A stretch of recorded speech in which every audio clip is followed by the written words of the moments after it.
fine. I've never had an interview without talking politics. I'm not afraid of the U.S. government yet. So. Okay. Yet. Okay, I'll do it. So, the music industry has these standards and dominant norms. I saw that on you're right about that on Dirty Arts. But I always wanted to know what these standards are and what are these standards and dominant norms and why it's important that they're challenged. Well, when we wrote that, everything is context, right? Like, it depends, and it's changed for me throughout my career. But at the time when we wrote that, we were part of a scene that was kind of dictated by non-musical corporate interests, like Red Bull, Heineken, even, if you want to get into like Spotify and these kind of things that aren't really, they're not music creating companies, but they control the economics. And by controlling the economics, they determine what is sustainable, what is not. And then it affects the community that you trying to survive in, because you're competing for the same amount of funding, and you're also, the way you present the music, the way you represent it, changes. So the music that we're interested in in the Dirty Arts is music from marginalized communities, whether locally or internationally, and it was important to us as people sometimes representing those communities or living amongst those communities, even if we're not from them, to be respectful and ethical in our treatment of those communities. And I don't think that the corporate music industry cares one way or the other about ethics towards individuals or communities, especially from marginalized places. As a matter of fact, the continued marginalization of those communities just gives further excuse to exploit them. And for an example, the famous example would be somebody like Diplo, who uses marginalized communities to position himself as a tastemaker and then secure lucrative contracts and deals with corporations in order to inform the public about these marginalized communities' existence. So, what would be like some radical possibilities of cultural creation within the music industry, and why is it important to engage in such possibilities? It's all kind of like experimentation and ideology right now. I tried to create a system of collective production, I'm still trying this. I'm currently have a platform which I'm calling International Black, which I see it as a way to collaborate with people across vast distances, across national borders, across language, with myself as kind of an intermediary instead of as a tastemaker up front. I hope that because I'm connected to many different places, that I can connect people and then push the collective forward rather than myself as an individual. But still being necessary to insert myself into the scenario in order to be a go-between between the producers. I don't know, it's an experiment. It's sustainability, I think, for me is the ultimate goal, just being able to continue to create without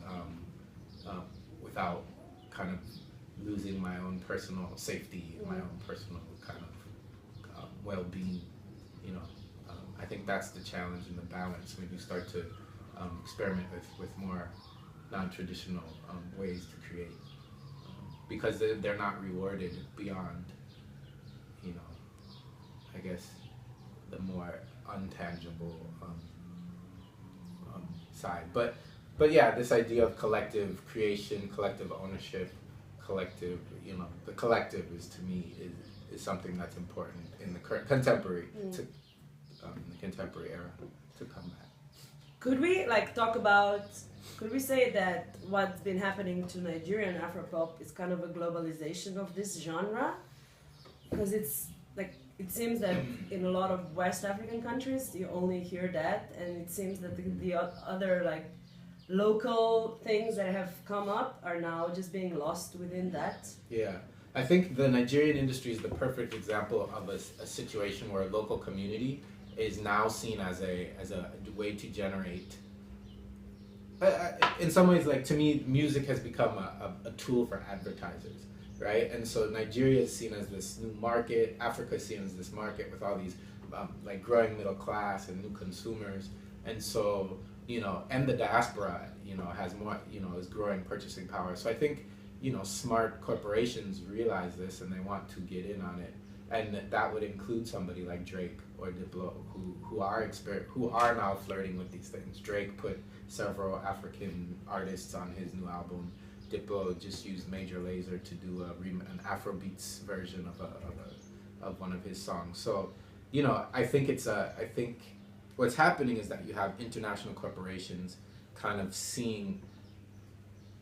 wanting to create the next cash cow. I mean, as it's my cynical view. On the other hand, the positive side of it is that, you know, that Africans are being represented in a mainstream light that goes beyond the traditional images of people starving or war-torn countries, or, you know, these kind of traditional stereotypes which are damaging as well to Africa and Africans. I think we've moved beyond that to a certain extent, but at the same time, the narrative that's being replaced is one of is also simplified in its own way, and it's dominated by ideas and by Nigerian culture and Nigerian ideas of middle class aspiration, and it's not representative of the diversity of African experience, which I think is also damaging. There's another thing that I wanted to ask. Oftentimes, like let's concentrate on Africa. Oftentimes, a lot of different genres that you have, I don't know, within Kenya, within Uganda, within Sierra Leone, are labeled as the world music. Mm-hmm. What's the problem with it? What's the biggest problem with that term, in your opinion? Well, taking a step back from where we are currently, the world music thing coming from the 80s was a way to mediate this music for Western audiences, or to be more explicit, white European and American audiences. And so these were people who maybe were interested in the world but didn't know how to engage with it, and maybe had some of the stereotypes of backwards Africans, uncivilized Africans, you know. And these kind of things in the big picture justify imperialism, justify you know, ignoring situations. Like in Sierra Leone, we had a war for 10 years and it was ignored largely by the West, because the value of the lives of the people were not seen as equal. So I think that's part of that whole thing. Is world music is kind of like, it's like an initial justification for a belief in inferiority, because it flattens. It's just based on stereotypes, or it's based on mediation.